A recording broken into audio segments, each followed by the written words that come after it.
Hi everyone, welcome to this class. Today we are going to work with syntactic linkage. Pay attention here.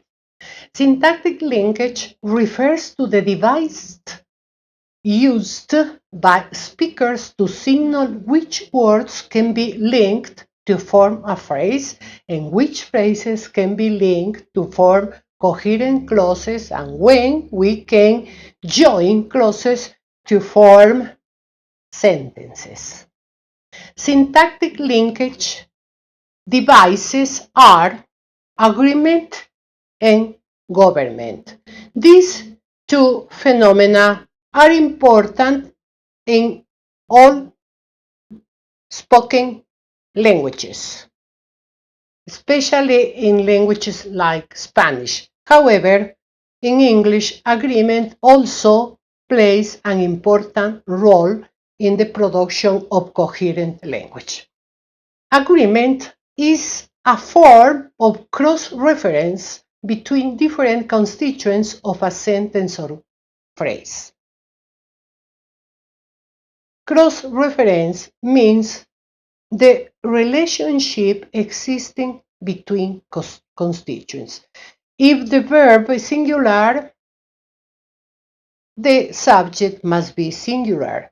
If the subject is singular, the object must be singular. That is called cross-reference. Agreement is based on overt grammatical numbers. This is called formal agreement. This is basically syntactic. Formal agreement is syntactic. Pay attention to the example. She works. She is third person singular. And the verb agrees with the subject because it is third person singular in the simple present. In contrast, notional agreement is based on meaning. Therefore, notional agreement is semantic. This class is large. Pay attention because here I'm using in both examples the same subject, this class and this class. In the first place, in the first example, I say this class is large. I'm using the verb in singular, the verb be in singular is. But in the second example, I say the class are discussing about new rules. Are is the verb in plural, but the class is singular in appearance. Why? Because of notional agreement. It is semantic because it depends on how the speaker and the listener perceive the noun phrase this class. If I perceive this class as a single unit, I use the verb in singular. But if I perceive the class as a group of individual members, I use the verb in plural. The most common types of agreement are the grammatical person, I am versus he is. I cannot say I is or I cannot say he am. The convention, the grammatical convention of the English language is that I have to use the pronoun I with the verbal form am, and the pronoun he or she with the verbal form is. Also, we have agreement with grammatical number. One car versus two cars. One car is singular, so one car is in the street. Is the verb. Two cars are in the street.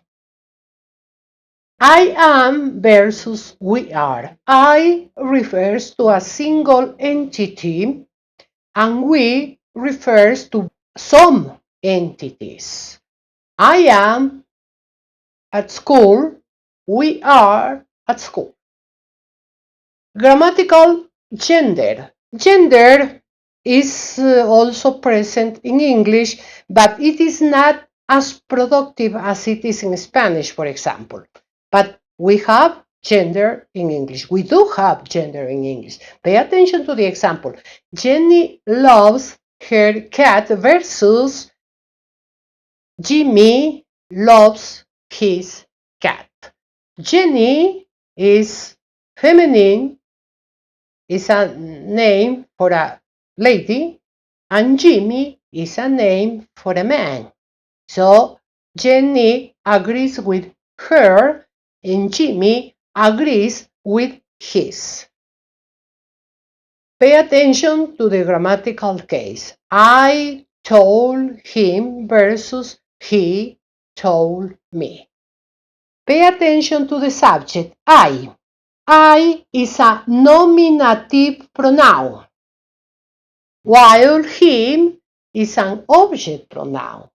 In the same token, by the same token, he is a nominative pronoun, while me is an object pronoun. Subjects and verbs must agree in number. This is something that is the first thing we learn when we are studying English or Spanish or any other language. The dog growls when he's angry. The dogs growl when they are angry. Pay attention. The dog is singular, therefore the verb was in the third person singular simple present. In the second example, the dogs is plural, therefore the verb goes in the plural form. Number 2, when sentences start with there or here, the subject will always be placed after the verb. There is a problem with the balance sheet. There is. We know that the grammatical subject is there. The expletive there functions as the subject, but the verb agrees with the noun phrase that follows it. In this case, is agrees with a problem. In the second example, here are the papers you requested. Here, the verbal form are, which is plural, agrees with the noun phrase, the papers, that is also plural. Number 3, make sure you accurately identify the subject before deciding on the proper verb form to use.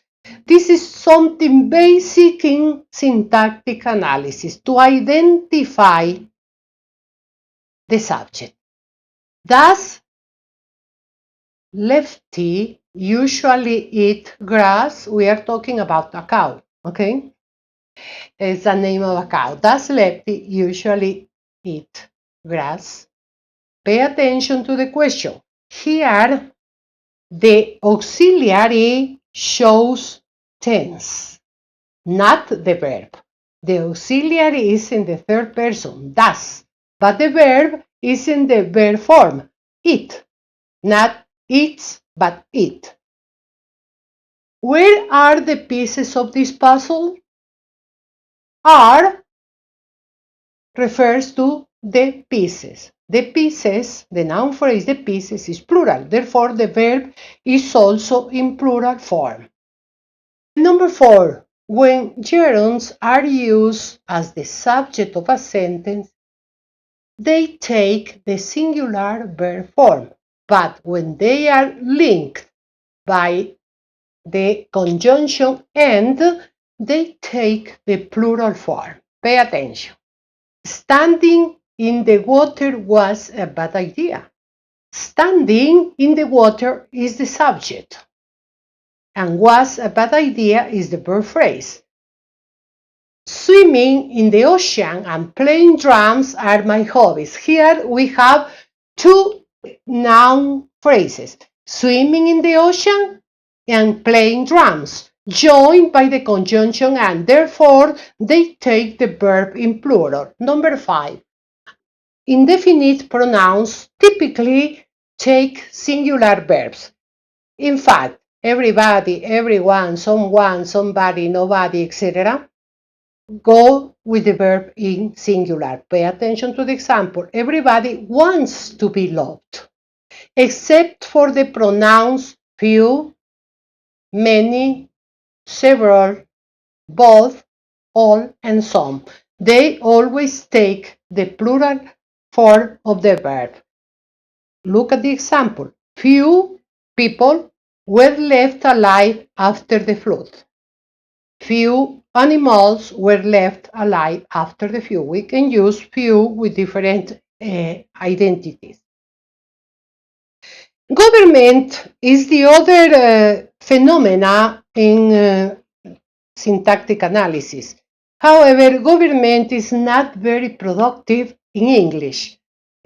In English, it refers only to case. Case is the grammatical relationship of nouns or pronouns with other words in a clause or sentences. Pronouns, for example, show three case distinctions, and these are the only cases in English. While in Spanish we have a large variety of cases. So we have the nominative or subjective case because the nominative goes in subject position. And you have the personal pronouns and I, you, he, she, etc.